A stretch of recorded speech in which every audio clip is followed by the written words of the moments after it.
Yeah, just rocking out to the generic StreamYard background music. What's up? What's up? Good evening, everyone. It's Tuesday, March 22nd. I'm Jeff. He's my co-host Mercer. We're the What's Couchcaster happening? podcast where eyeballs, opinions, brown liquor, and bad takes. Yeah, That's what it is. that's Or right. bad that's takes right. and brown liquor. I'm sorry. Shout out to my good buddy Nick at Will's Pod and Pete at ATG Cast for the bad takes and brown liquor, letting us steal that. So anyway, welcome everyone. Mercer, you got some shout outs? Yeah, man. Welcome. Jeff, as always, my brother. And we don't say brother, we say brother here. My brother, it is a pleasure, as always, to join you on the pod. I have to give a couple shout outs. I have to give a shout out to Linda, Erica, Landon, aka L Boogie, and my man Silent J. I have to give them a shout out. They're my friends out here in Austin, man. They listen every week faithfully. And I told Landon, that's my little man. I told him that I was going to give his Instagram a plug. So y'all check him out at Landon.Snyder_. Landon.Snyder, SNYDER. Follow him on Instagram, man. That's my guy. So, and of course, I have to give another shout out to my main man, Charles Conwell. Well wishes to him and his family. Some personal things went down. Yes. So I wanted to share the love with him. So, Jeff, man, what's happening, man? Charles is, we actually used to work together at Alpha, the Yeah. three of us did. And then we went our separate ways, but we always keep in touch with Charles on a group text. Basically like a podcast on text, man, because we're going all the time with it. Charles was going to join us tonight, but he had a little family emergency, so prayers up to him, and I hope everything's well. But we're going to get him on to hang out with us some more too. Most definitely. Also, shout out to Rory. He commented last time. Yeah, he got in the game last time. Threw some comments out there, so we're looking forward to his participation going forward too. That'll be good. That'll be good. Also want to acknowledge that we are, in fact, a part of Clutch Sports Network, spelled CULTCH, Clutch Sports, not the K like LeBron, but Clutch with the C. That's at Clutch_SN. We're now part of their podcast network. There's about 7 or 8 of us other podcasts on there that we're launching this at the same time, and we're all kind of grouping together and trying to get some people hanging out talking about sports. Really, nothing too crazy. So anyway, if y'all get a chance, also follow at Clutch_SN, and give them a follow. And our podcast is a part of their podcast network. So we're happy to be a part of that. So. And Jeff, I had to give you a shout out, my brother, specifically, man. You go hard. I don't think people realize how hard you go behind the scenes, to make this thing happen, man. So Jeff is the motor and the engine that gets this thing. I'm just like the paint that's chipping on the outside. But you bring in the viewers. I'll do the stuff behind the scenes. You bring in the viewers. Nah, hey man, hey, that's a team effort right there, bro. It's both of us, man.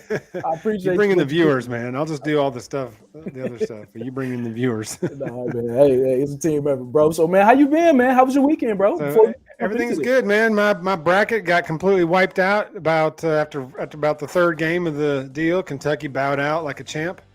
Get an updated bracket here. Oh, man. Yes, if you'll notice, it took one whole weekend to wipe out 5 of the 6 SEC teams that made the tournament. So it literally took two days worth of games. Yes. 1 weekend of games to clear out 5 out of 6 teams. Yes. Arkansas, you see here, going up against Gonzaga in the Sweet 16 is the last SEC team standing. Hey, upset alert. I don't look. I don't know if it's because the SEC was overrated. I don't think the SEC was overrated. I think that it was such a grind. It was such a bloodbath. To quote my boy Cade, it was a bloodbath in the SEC this year. That was there really nothing left? I mean, did they get to the tournament and had nothing left? Like point. Bama bowed out in one game. Auburn won Jack State, and then they got smoked by Miami. Bama beat Miami by 30-something. In the regular season. And I mean, Auburn looked awful. 61 points in a tournament game. I mean, they just looked terrible. And I had them going to the Final Four. So it's like, were we gassed out because of the SEC season, or were we just overrated? Well, here's the thing. with Auburn, man, they didn't really do all that well in the SEC tournament. They were kind of front runners all season. And I almost have to look back at their regular season schedule to kind of see how difficult it was. But, a lot of times, man, we overhype these teams because of certain players. We see pro prospect type players, and we forget on the college level, man, it's a team thing. You can have one stud, but it's really a team concept in coaching. So for Auburn, it just seems though, in my opinion, bro, they were pressing a little bit. And we talked about this. I think they were pressing and trying too hard, bro. Jabari trying to, prove, to people that he's the guy, and I think it caught up with him. But I have no excuse for Kentucky. Yeah. Bama, we had the injury with Quinley or whatever his name was. We ain't even worried about that. I can't. Quinley blow his knee out. That's 3. Yeah, bro. 3 non-contact ACL tears on 3 key players, 2 in football, 1 in basketball. Bro. Yeah. I don't understand it. Yeah, bro. It's crazy. Well, I'm speechless. Well, we can't blame the turf, bro. We can't blame the turf monster on this one. Yeah, can't blame the turf on this one. Yeah. But it's like, what are we doing? What is happening in Tuscaloosa that knees be getting blown out? Hey, they on the reg. Just I don't know, bro. Well, and that's the thing about it, dude. Here's the thing, though. With Bama, I didn't expect us to make it that far anyway. You know what I'm saying? So, I mean, I hate to say that, you don't want to see anybody get hurt, but I know how out here in Austin, the UT fans are upset because Purdue spanked them. So I know the UT people out here are upset too. So which, they had defense, but sometimes offense takes over. So, and I gotta say too, Jeff, your Gonzaga dream is still alive. When we did our pod bracket, and for some reason I picked Wisconsin thinking that was a smart pick, and it was terrible.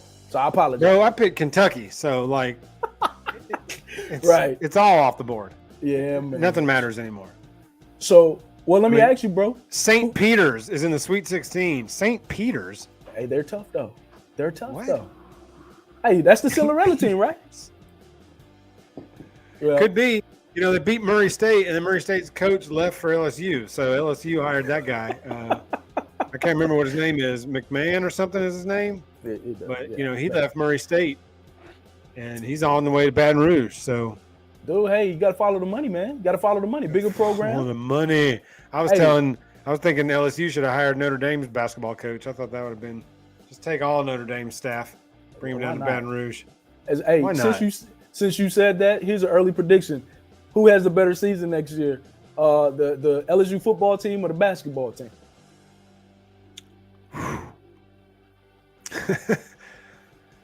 I'll say basketball. Hey, the fake accent. I don't know about Brian Kelly and his fake accent. I don't know about all that.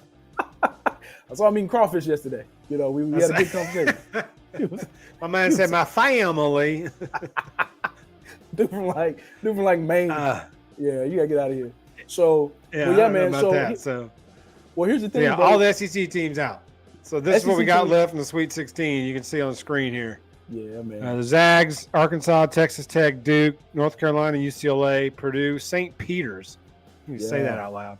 Wow. Miami, the U, Iowa State, Providence, Kansas, Villanova, Michigan, Houston, Arizona. Hey, some good teams, man. I'm a little surprised with myself. Some good games. Yeah, so speaking of that, man, what game stood out to you over the weekend? What was the best or the most intriguing game that you saw this weekend? Man, I'm telling you, it was who was it? Let me find it on the thing here. Oh gosh. I can't think of who it was. It was was it early Saturday? As soon as I see it, it was an 8-9. San Diego State and Creighton. Okay. Yeah, I was actually talking to Keeb about this game the other day, but I think it was Creighton closed the game on like a 9-0 run to send it to overtime. Wow. Right. And then knocked him out in overtime, but I mean it was crazy because there wasn't that much time left. I can't remember the timestamp, like how much time was left in the game, but it was like a 9-0 run to close out the game for Creighton to get it to overtime, and then they finished them off in overtime. But I was like, man, up 9 and how much time is left in the game, and then don't score a single basket the rest of the way. Pressure, bro. Wind up in overtime. But I just happened to to be on that game because it was the only one that was on or that I could or whatever on that in that app. And right. I was like, man, this was the best game. I mean, this might have been the best game. Pressure, bro. Pressure, bro. I know the game. I was watching the Baylor North Carolina game. That stood out to me, bro. North Carolina completely choked at the end, bro. Overtime got them. They gassed. So I was a little disappointed by North Carolina, man. They were up by like 20 at one point over Baylor. Baylor number 1 seed. Well, that dude got thrown out too, didn't he? He did. My man got tossed. They still could have pulled that out, man. But I think the pressure got to him, bro. And Baylor just like Big Country, whatever his name is. Yeah, my man. Yeah, I can't remember his name, but yeah, he got tossed for throwing the elbow up in old dude's face. So that was the end of that. Yeah, they choked. So that was a big swing when he got. Now North Carolina still pulled it off, but that was a big swing when that dude went out.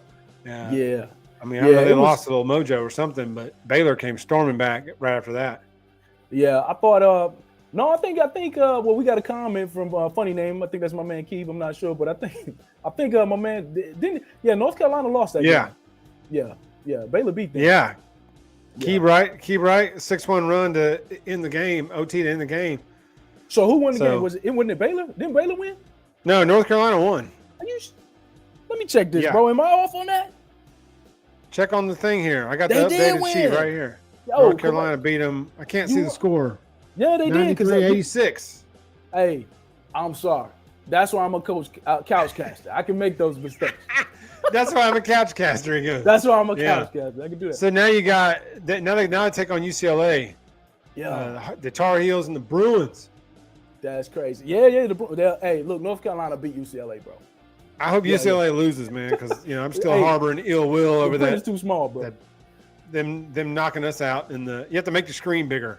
No, I will. I'm just joking. You have to maximize for those watching. You have to maximize your screen to be able to see the.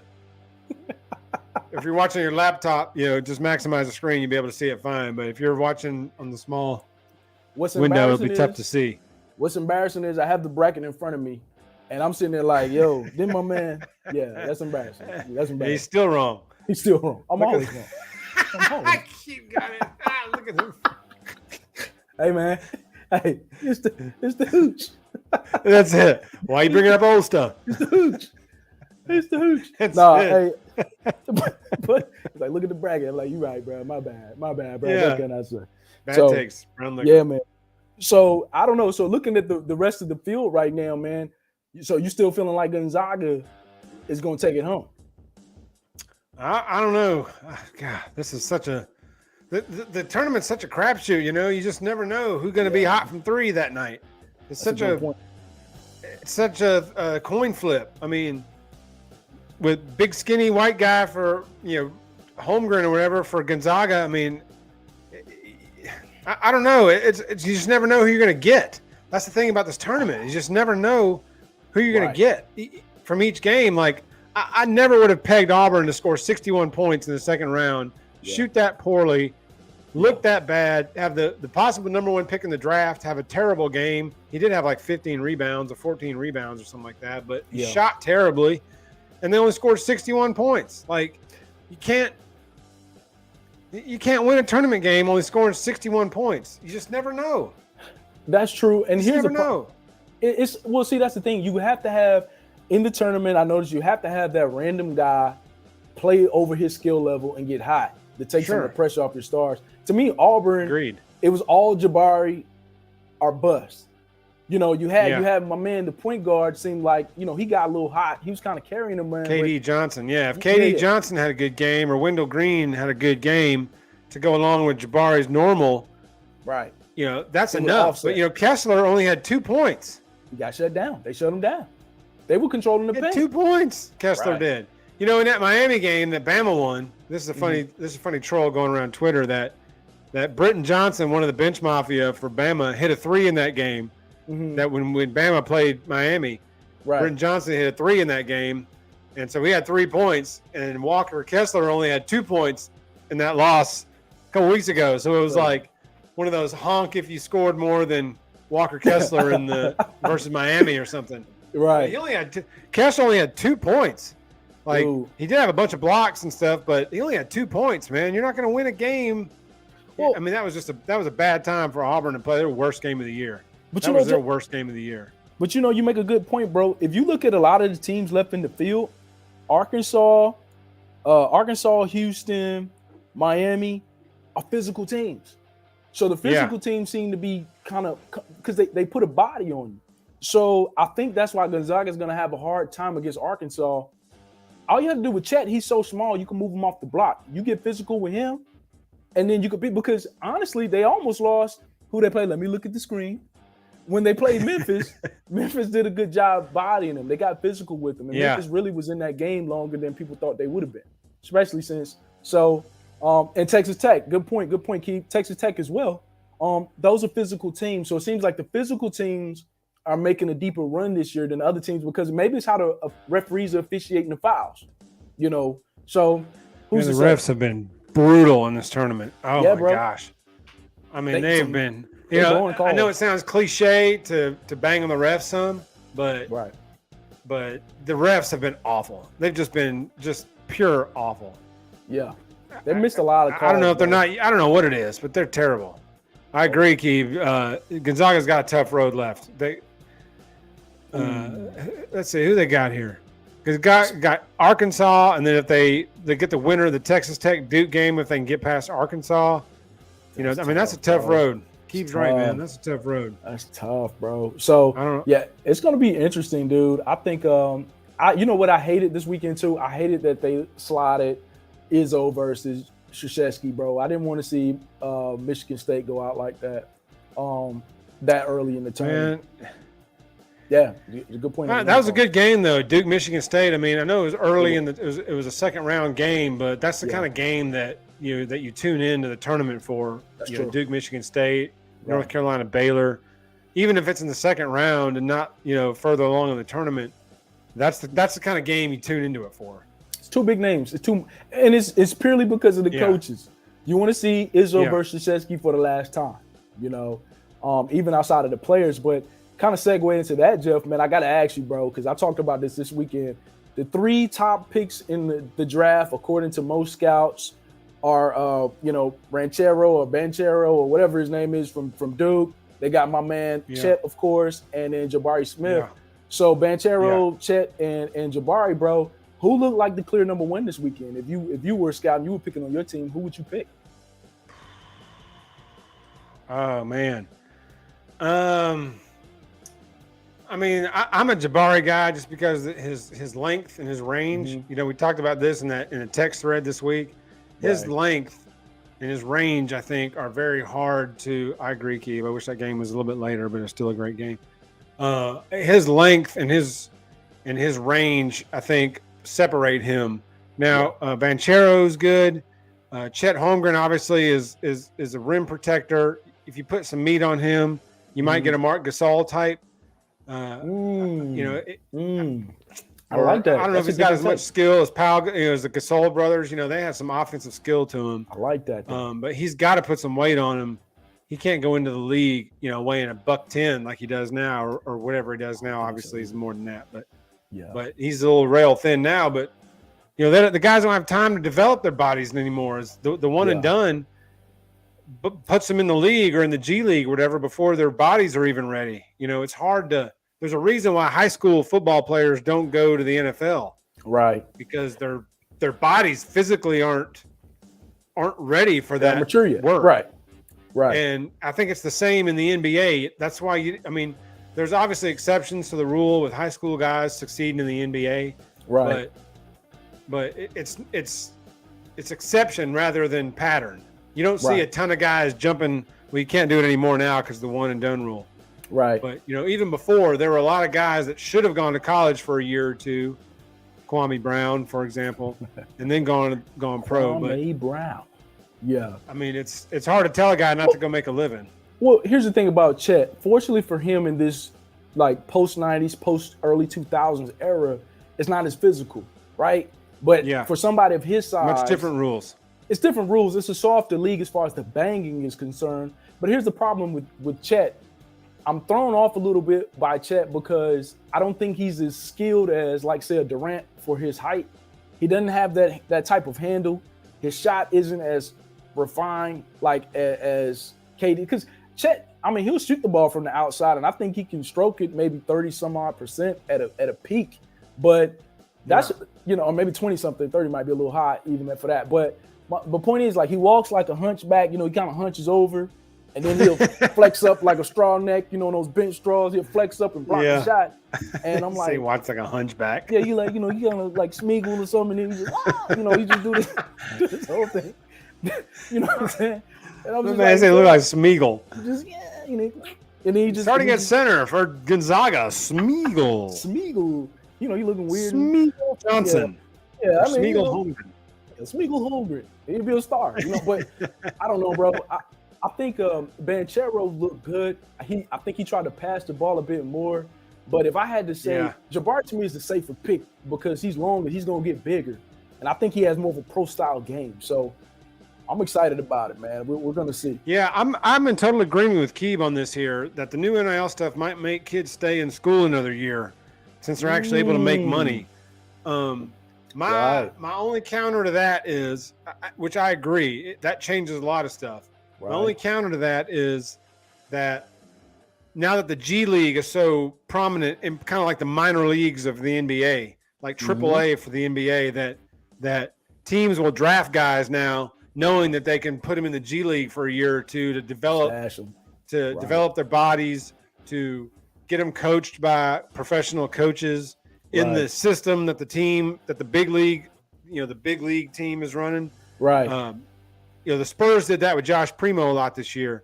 He was up on the big team a lot this year, but he was also down in the G League a lot, honing his game and building his, and then getting called up and sent down or whatever. A lot like AAA baseball in the big leagues.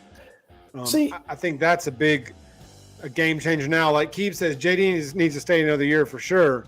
But I think JD's going to go because somebody will draft him just on his potential and his athleticism and say, hey, man, he can play in the G League for a year or two. We'll get him coached up. We'll fine-tune this, whatever, and then he'll be ready in a year or two as opposed to playing college ball for 2 years. Well, here's the thing, though. My pushback on that.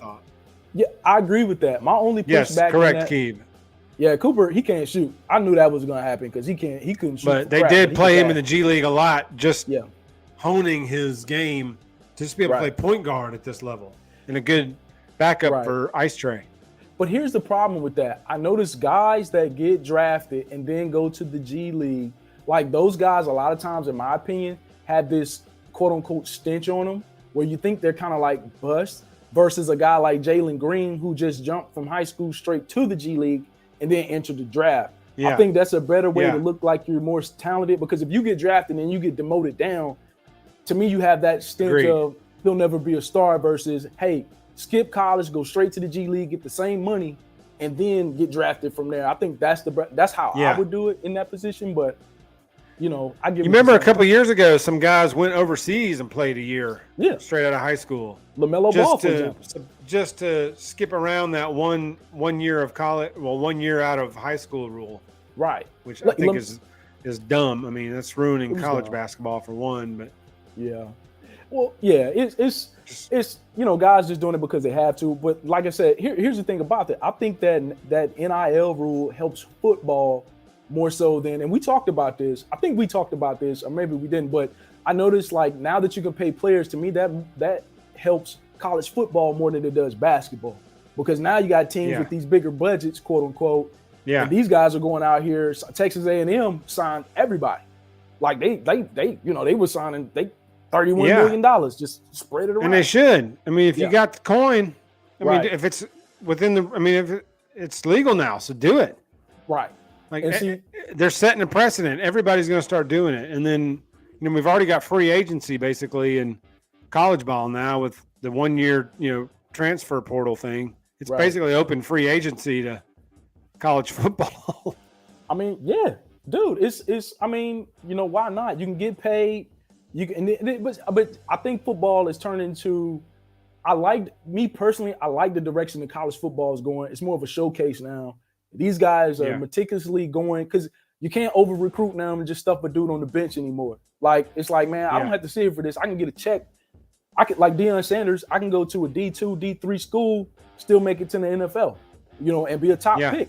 So I like that. I think it's opening it up a little bit. Jackson State getting a couple of big name players, and it'll just take one or two, and then one or two more, and then one or two more, and Prime going to have a lot of good players down there.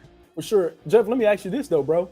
If you're a top tier college recruit and let's say you have a Bama of sorts recruiting you, you can get paid at any school. You can get the same money at a smaller school. Let's say, for example, Alabama State or Howard or anywhere. It doesn't matter. Or North Dakota State.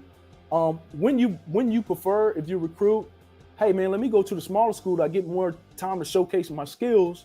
Or would you say, hey man, I can get the same money and try a chance to win a national championship? Which one would you do? Would you go to a deeper school, or would you go to a school where you can stand out and become potentially a first round pick based on stats? I guess it depends on, what burns you, what motivates you. A lot of guys want the competition. Right. They want to go to a SEC school because that's the cream of the crops.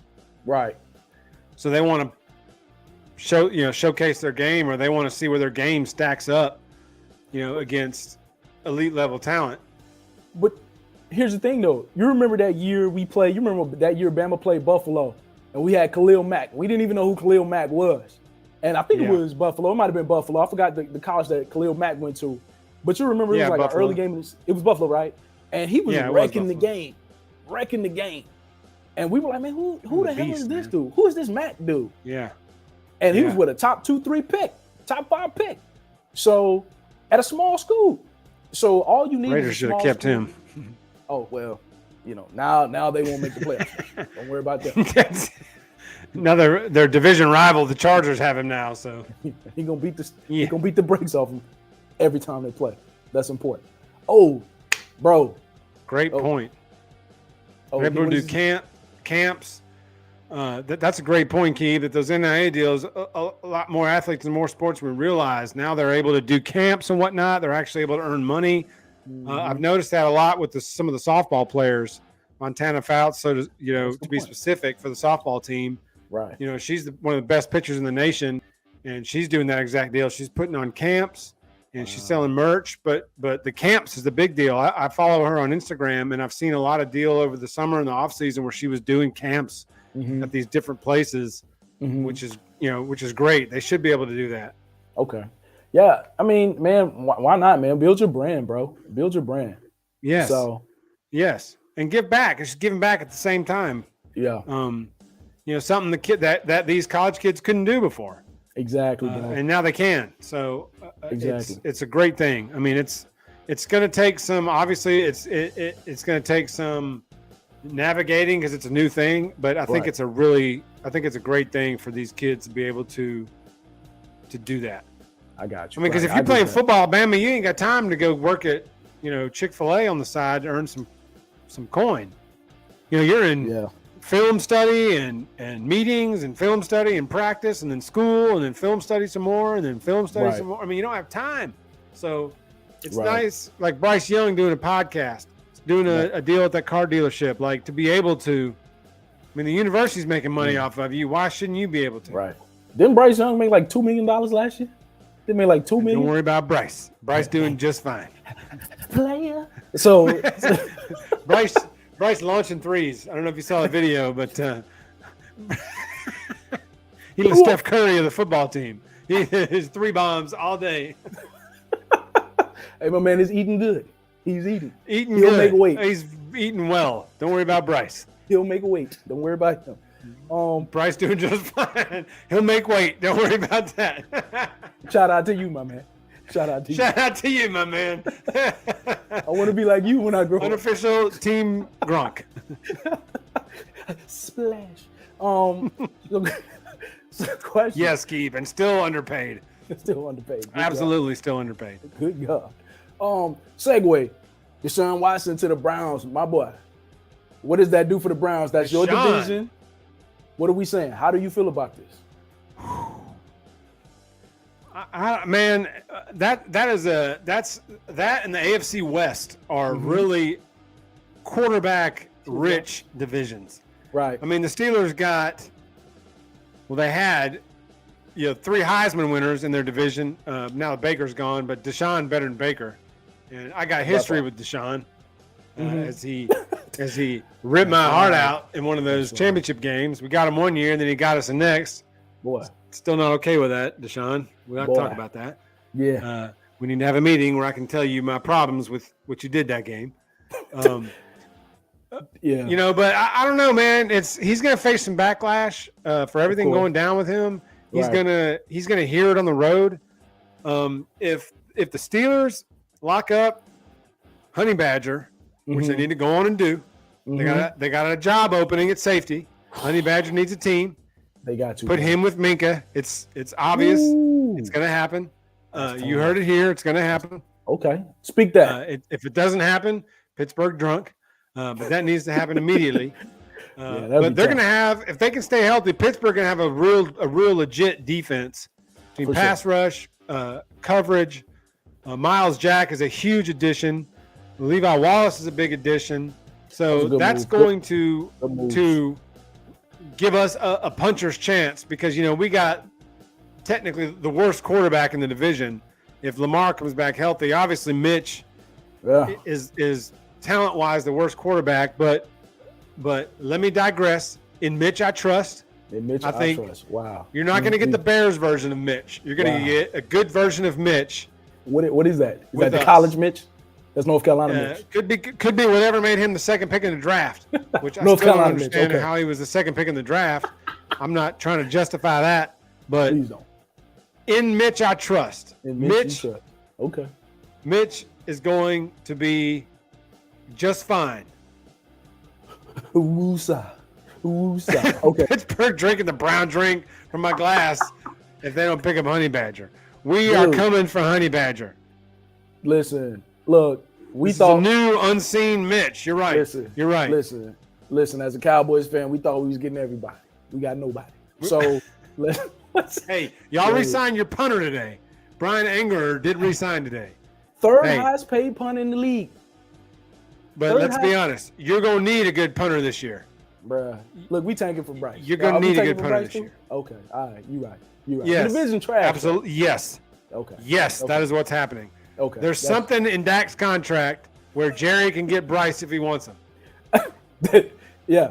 Like, don't worry about that. Now, if he has another down year, they may be trying to get him out. They may be trying to get him out for real if he has another down year. Lyle just signed with the Bengals. Yeah. That was... Here's the thing, bro. Let me get on my soapbox for a second. We let Amari Cooper go. We let Randy Gregory go. We let Lyle Collins go. And restructured Tank to sign nobody. And I was like, what are we doing? We could have ran him back. Something is going on in Dallas. What is it? Jerry's getting ready for all this money he got to pay his illegitimate child who's suing him now. Maybe that's what he's doing. Because nobody else gets it. And Zeke. You got to pay Zeke. Man. All right, Zeke might be his illegitimate child. That may be the child they're talking about. You know what? No wonder he looked like one of them, what was it, Ewoks? What was one of them things? What was that thing? He looked like, no wonder. Wicked. Yeah, so don't worry about him, bro. I was having a good time. I might walk away right now. Now I'm depressed. Now I'm depressed. Walk away right now. But I don't know, man. I was kind of wanting the Steelers to get on that Lyle Collins, but that would have been good. But the Bengals got him. He can walk right in. I mean, he's already the best lineman they have already. He's not even shown up yet. So LSU ties with Burrow. So now more LSU players are on the Bengals. I believe in the Bengals. Hopefully they can repeat, man. Looking at the AFC, dog. I'm honestly, bro. I mean, looking at the AFC, man, I think it's even with Watson suspended the first few games, like to Keith's point that he mentioned. I guess who's the backup? Keenum, one of these other guys. The Steelers, the Browns. Yeah, the Browns. Who's the backup quarterback? I don't remember who their backup is. It don't even matter. Maybe Keenum. I think it's Case Keenum, maybe. But the point is, if I'm the Steelers, I'm trying to catch them early, Get a couple wins, get them while the defense will still be tough. And maybe that can kind of get the season off to a good start. So who's this guy? Let the record show, I am not hoping the Bengals repeat by any stretch. Mercer spitting that noise, that would be that Cowboys glass, whatever's in that. Hey, this is Jerry Juice. Don't worry about what's in Jerry Juice. Jerry Juice. This is Jerry Juice. Yeah, I got plenty of Jerry Juice right here. Jerry Juice. I'm over here talking about Mitch Trubisky is going to get us a deep run in the playoffs. Dude, why do y'all just go get Jimmy G? Why don't you get Baker, bro? Baker's better than Mitchell Trubisky. Well, the problem is we signed Trubisky, and then all this went down with Baker after. Is it still too late, though? You ain't signed. I'm telling you, if Baker was available, if all this went down with Baker before we signed Trubisky, I think that we would have made a phone call. But you ain't mainly to see if we can catch Baker with a chip on his shoulder, like wanting to screw the Browns. That's still doable. Now, keep in mind, I'm not saying I'd rather have Baker over Mitch now, but what? I think the Steelers would have been serious players had this happened before. But now Mitch way cheaper. They're not going to give Baker $15 million and blow their cap up. But here's the thing, though, bro. Here's the thing about Baker that's killing me. That dude ain't that bad. Like, when Baker got there, they were worse before Baker got there. He got there, they actually started winning games. At least they were competitive. Well, Baker's not great. He goes 6-10, and that's 5 games better than they were before he got there. Look, the Steelers better hope they win 6-7 games this year with Mitch. Like, yeah, that's what I'm saying, and bro. Mitch, I trust, my friend. Yeah, like we're going to be on the show about week 10, and the Steelers are going to be 8-2, and Mitch is going to be dealing. You know what? You're going to be like, dang. I'm gonna listen. You was right. If Mitch is wheeling and dealing this season, I'm saying it right here. Yes. I might take a shot of hot sauce or something. Like, I might do that if he wheeling and dealing. You guys heard, all 3 of you that are watching heard it here first.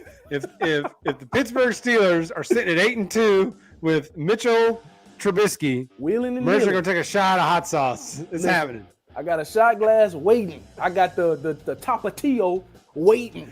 We going. I can do this. Yeah, that's a good point. How would Baker have looked in Chicago? Like everybody that plays for Chicago looks.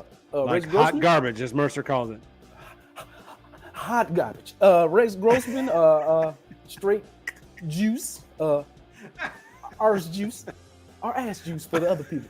Arse juice, yes. Arse juice. A very fine mix of arse juice and garbage, and then roll it all together, and you get the Bears quarterbacks. You get a T-Rash, a.k.a. trash. That's what that's the T.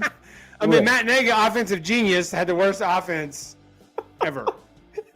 I don't understand how that works. Yeah, a full shot. That's right, Keeb, a full shot. If Trubisky is willing and dealing, I'm taking a full shot of the Tapatio. You watch. Trubisky is going to make a believer out of you, my friend. Hey, hold on. Now, when he doesn't, as we all expect that he won't, but we hoping that he will, what are you going to do? Let's talk about the counter to this. I'll be driving the Mason Rudolph train. Give me Rudolph. You know what, Jeff? That is actually worse than drinking hot sauce. You're right. That is shameful. Yes. That is shameful. See there? It can, shameful. No matter what Mitch does, we could always have Rudolph, and that's not going to work. That is shameful. Don't ever. Don't worry about Mason. Don't worry about him. Matter of fact, do y'all still have Dobbs? Is Dobbs still on the team? Dobbs is like the practice squad guy. He's the guy that you always see on the sideline that's never dressed. Okay, that guy. That's in street clothes, but he's got the little ear thing in, so he's hearing the play calls and whatnot. But he's never ever dressed. Okay, you know, Dobbs is like a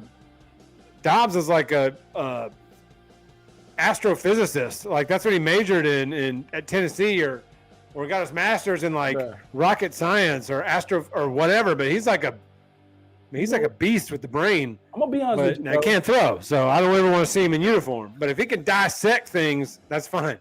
I think his brain is overrated, because if he was smart, he'd be changing the world instead of changing the practice squad. That's it. I don't think he's that smart.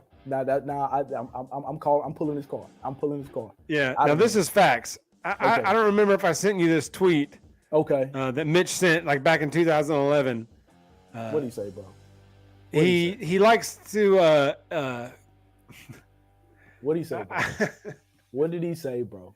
He likes to kiss a certain part of the female body that hang off the lady chest. You know what? He's a motorboater. he decided to tweet that, and I was like, that man legend status. You did send me that. It was like 16. Like if you tweet that and if you full conscious tweet that where everybody can see it, you got more stones than I'll ever have. So, listen, bro, my man. Kudos to you. Nothing phases you if you can tweet that. Bro, he was 15. He was a motorboating son of a gun. Now it's caught up with him. How do people find this? How do you have time to go through 15 years of Twitter posts? People getting burned for stuff that's 10, 12 years old more than anything now. Golly. I'm like, dang. My man was a prepubescent at that point. Did I use that word? I know. I think he was that. He was that. He's 27 now, or 26 now, 27. So he would have been like 16 or 17. What else is he thinking about when you're 16 or 17? He's like, you move. Plus, he's playing football. So it's like, exactly. Come on, man. What's he supposed to do? Motorboat. I don't know. He's not going to class. He got somebody going to class for him. Well, indeed. I wish I had. Yeah, Keith's right. Dobbs actually is a genius because he don't have to get hit. He don't have to get in the game, whatever. Sure. Even if he make league minimum, he's making, what's the league minimum? 350, 450 a year? Yeah. Well, he's Dobbs. So yeah, he's right. Dobbs is smarter than anybody. He was doing what Amari Cooper was doing. Amari Cooper did a lot of that. Now he's on the Browns. He can do that over there. We don't need that. We don't. Amari did that, but he was active on the active roster, but somehow he was a receiver. He was getting paid to just chill. He was the receiver. He was just chilling. He sure was. He was getting paid to chill. And then was surprised when they asked him to see the door. He was like, me?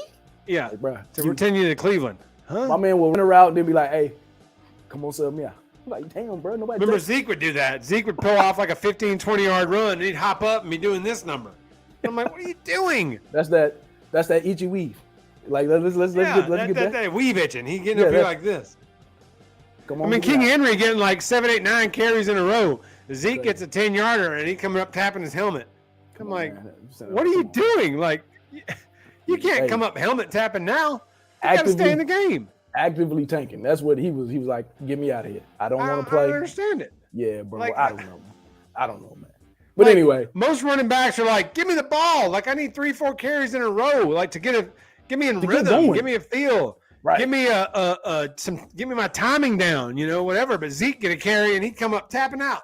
Yeah, he on the sideline getting a water bottle, squirting that water bottle. Lives and I'm crunchy like, back. Pollard getting 3, 4 in a row. Don't worry about Pollard either, man. Listen, man, I'm tired. If Zeke would spend less time blowing the trees in the offseason, quit getting nose rings, just focus on what we trying to do over here, we'd be a lot further ahead. But he don't do that. Yeah, he ain't got to worry about that. So I don't know, bro. But don't worry about that. I mean, he got his cheddar, so he got that bag, so he's good to go. It's super good. Man, I got to ask you this, though. I got to kind of segue again while my mind is on this, bro. LeBron James, second all-time in points. Are we witnessing? Will he get number 1, first of all? Will he pass Kareem?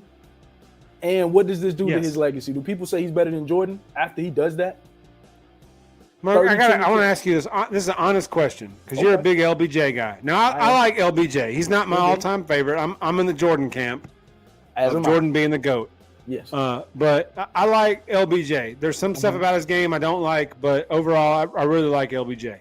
Right. So my question to you then is, he just passed Karl Malone for second all-time scorer.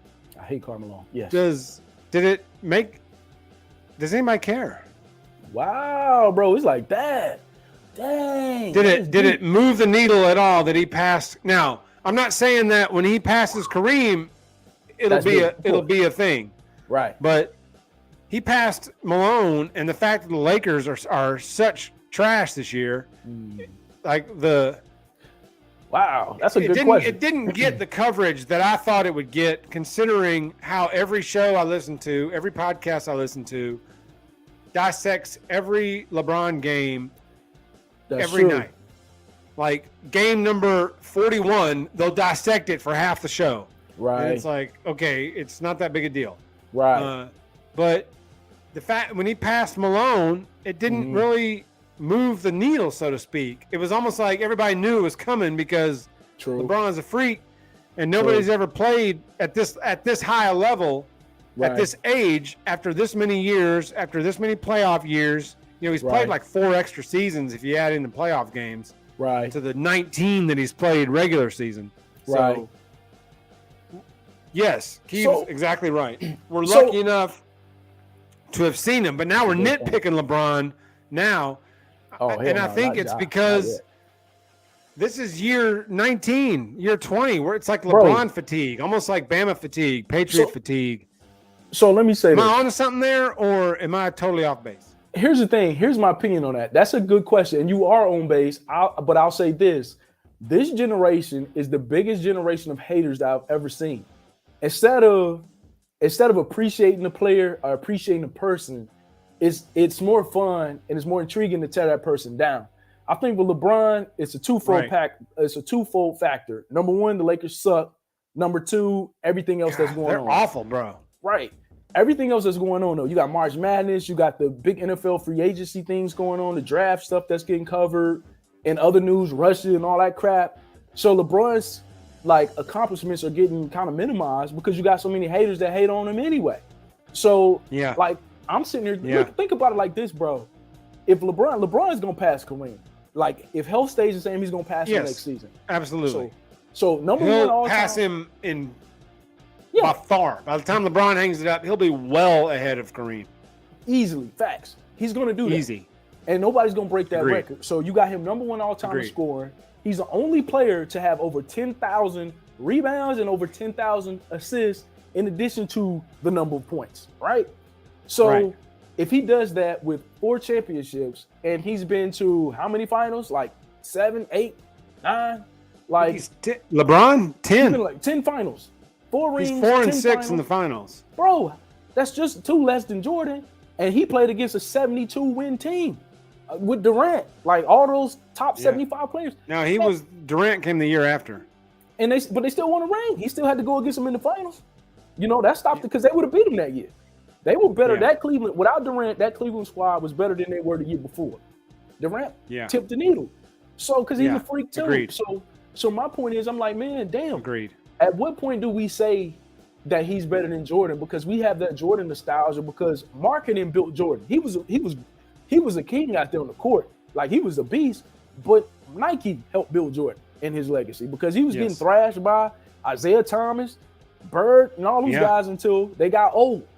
Right? Yeah. So that's my thing, man. So to answer your question, yes, it's not moving the needle because everything is going on, but I think LeBron will be more appreciated and that debate will be louder once he retires, bro. Because that dude's a freak, like for real. Number one in the league in scoring.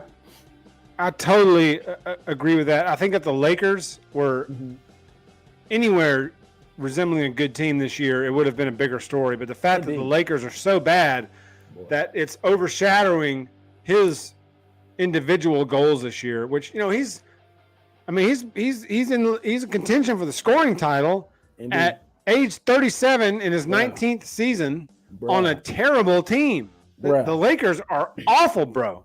Like dude. I don't know if you saw any highlights recently, but Westbrook's shooting balls off the other side of the backboard. Bro, like you're not even catching rim. Bro, he hit a popcorn dude. I saw it. Like it went to my man got a concussion. I saw that. He's suing him right now. Yes, the beer guy passing out beer takes one in the face. Like, what just happened? And then you remember Cat got that rebound off that awful Westbrook miss, and he was like looking around and just like, there's no reason for Westbrook to be that bad shooting and being in the NBA. Player. Right. Top 75 player. Like, what is he doing? Like, the dude's shooting knuckleballs. It's like he's shooting with feet. He can't jump. He got no lift on the shot. Yes, agreed, Keeve. LeBron is having an MVP year, but he's not in contention because of the team. He'll get MVP votes, but the Lakers are just so bad. Yeah, they're bad. Somehow they're in the 10th. They're in line for a 10th seed in the play-in, which means there's too many teams in the playoffs if the Lakers are even close to a playoff berth. Well, that means the NBA is greedy, and not only that. If they stay in that 10th seed for the play-in, they'll have to play 2 play-in games in order to even make the playoffs to play Phoenix. Just to get into that, See, that's too much. That's not worth it, bro. Nah, I wouldn't do it. That's not worth it. And then to get into a 7-game series in the first round of the playoffs, that's too much. The NBA needs to blow that up. I thought that. I don't like that either, bro. I don't like that either. They should do just a 1-game winner take all That's what I to get to the conference semifinals, in my opinion. There shouldn't be a 7-game series in the first round. That's just my opinion. Oh, wow. So you switched the first round to just a 1 game. Just 1 game, winner take all. If you're going to bring all these teams in a play-in game, keep it until the semifinals, and then do the 7 games starting in the Eastern or Western Conference semifinals. Okay. I like that. Start a 7-game there, but I mean, the NCAA tournament is winner take all. One game for the glory, and look how exciting that game is. Look how captivating these games are. Teams I don't give a crud about, Creighton and San Diego State. I didn't watch 1 second of either one of those teams all year, yet I couldn't take my eyes off that game as Creighton's running them down and catching them to go to overtime and then winning in overtime. I agree. I think that'd be great for the NBA. Right. But keep in mind, that's coming from a guy that only really watches NBA playoffs. I don't watch a ton of regular season NBA games. I watch a lot of NBA playoffs. Yeah, and you know me, of course, I'm different. Like, and you're a baseball guy. You watch baseball. I watch postseason baseball. So we alternate on that thing. I watch regular season baseball. Everybody thinks I'm nuts. You might be. You might be. Yeah. A lot of brown liquor and bad takes if you're watching baseball, but I do. I watch every Yankees game that they play, every pitch, every swing of every Yankees game. I watch every minute of it. You do. I watch the Sunday night ESPN game if it doesn't interfere with the Yankees game. I watch baseball all the time. That's my jam. Everybody thinks I'm crazy. I'm more likely to watch a golf tournament than a baseball game. That's what's crazy. And I enjoy it. I will do that. Right? Yeah, I'm more likely to do that than watch a baseball game, which is sad. I don't know what to think about myself now. My golf watching went down when Tiger kind of faded out into oblivion. That's when mine should have left. That's I was glued to the TV when Tiger was in contention. But when since he's kind of he stopped smashing everywhere and kind of became mediocre. He lost his mojo, and now he's just a guy. Now he's just a guy that plays golf. Might pull something off every now and then. You know, he won the Masters a couple years ago, pulled something out of his hat, winning the Masters. That was magical. Then he fell asleep, crashed his car. He's all busted up, playing with his kid now. It's just like, man. Hey, he went he's a better person, but the golfing world took a hit when Tiger got morals. I want you to be a horrible person and entertain me with this golf. Yeah. Like, he went from rated X to rated PG. PGA was like, can we set you up in a hotel with 25 prostitutes, whatever, to keep you in contention, because our ratings are triple what they normally are. Jeff, you know what? Tiger's in contention, I guarantee you. Look at the gallery. Dude, let's do the Couchcasters. We're going to get Jenna Jameson on a GoFundMe for Tiger. He'll come back. The golf needs it. PGA Tour would be like a silent partner in that venture because they need it. And 5 Adderall and a little bit of that other stuff. Yes. Go like whatever it takes to get Tiger back in where it matters on Sunday.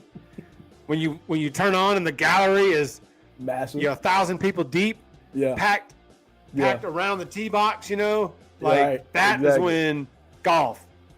Yes, Charlie Woods. Yeah, Charlie. Yeah. Hey, Charlie got some he might be the second. We will gladly welcome Charlie into the Team Gronk team. Let's add Charlie. I like him. He's our adopted son. Charlie. Charlie. Charlie got this, bro. Charlie got this. 3 bombs, baby. 3 bombs. He's not even Charlie. He's Charlie. He's Charlie. He's Charlie. Charlie Woods. CHLLY. Charlie. Kind of like Charlie Murphy, but it's Charlie Woods. Charlie Murphy.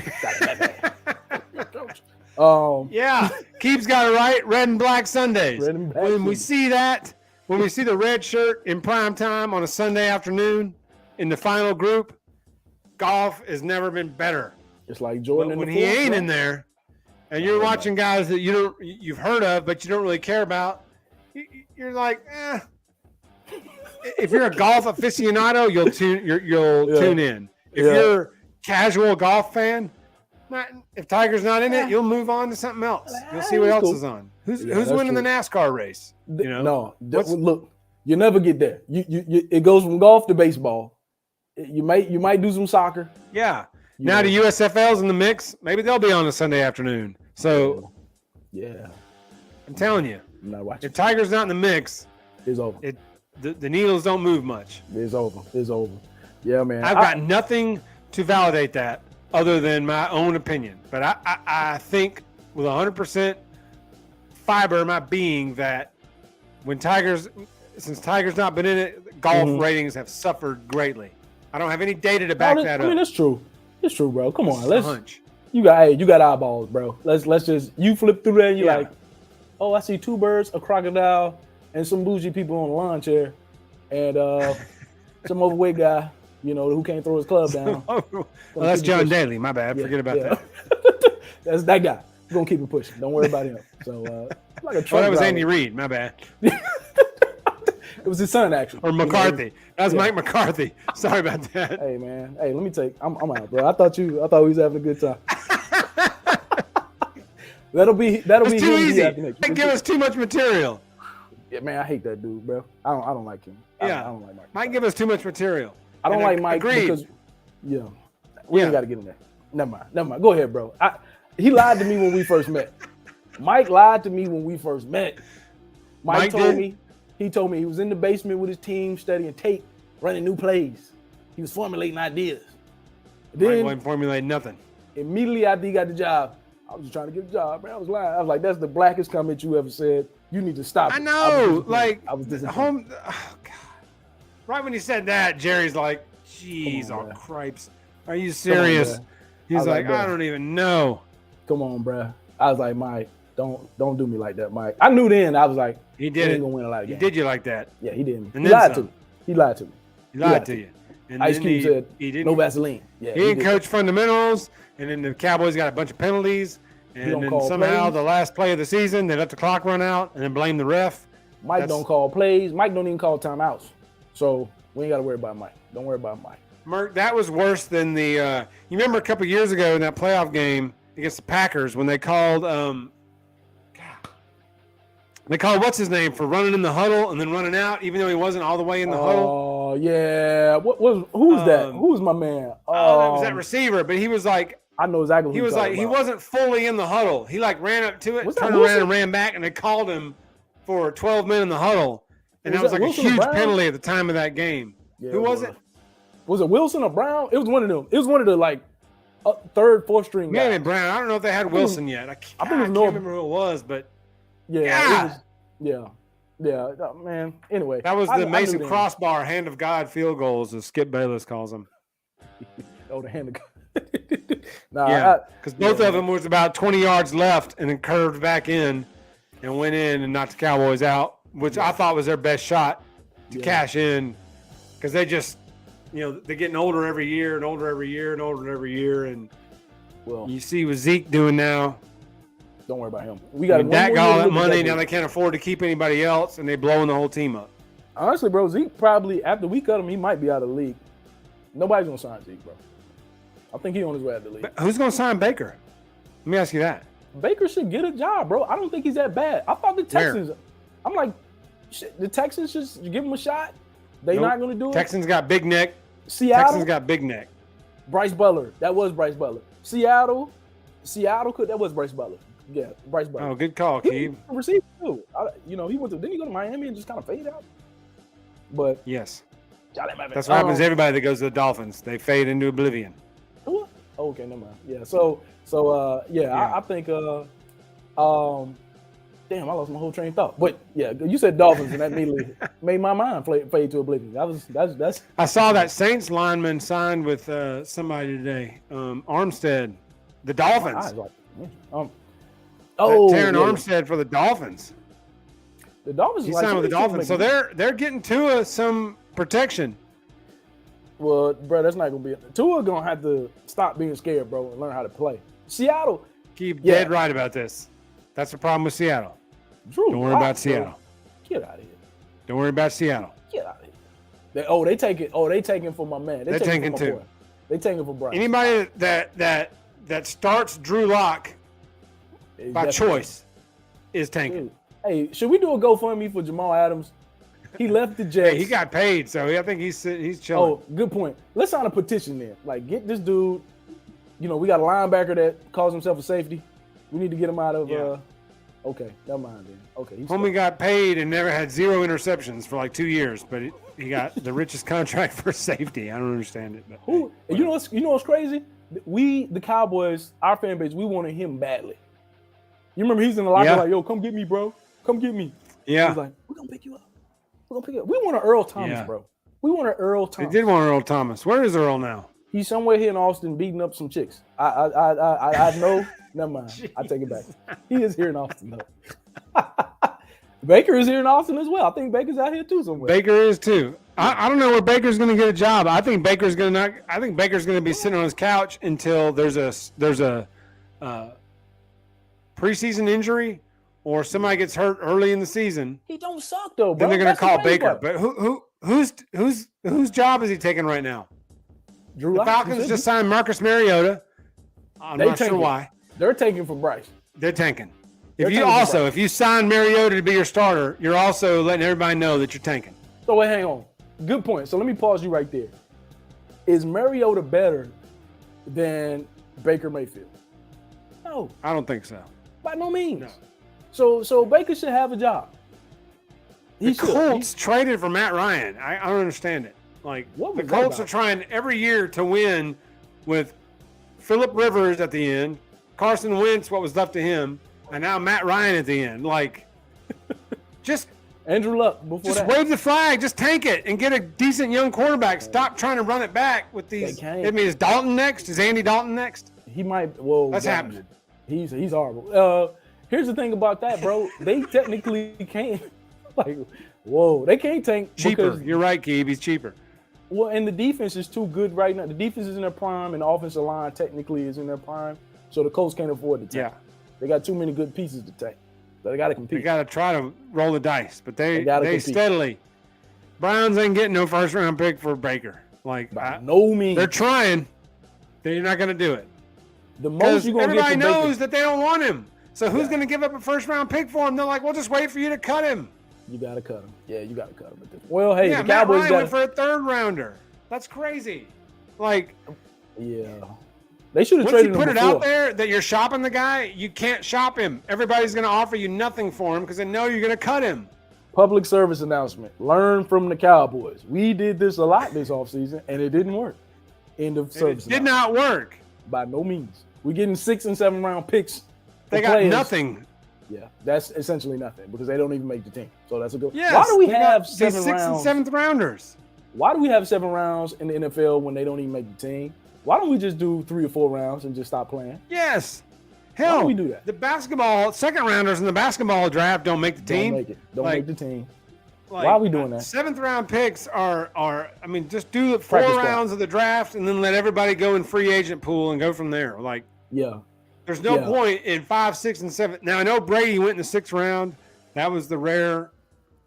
That's the rare find. Terrell Davis went in the 6th round. That was a rare find too. But that was for so the most long part, ago. Yes. It don't even if you drafted in 5, 6, and 7, you a practice squad guy or you're on a free agent deal. Yeah. It's no point in having 7 rounds. This honestly, they should stop it. They should stop at 4, maybe 5. I'll give you 5. 6 and 7 shouldn't even count. Matter of fact, I'm such a nerd. I watched the draft, and then at round 6 and 7, I'm like, okay, I think I have enough of this year. It was a good year. Even Mercer turns off the draft at 6 and 7. That's telling you all you need to know. Yes.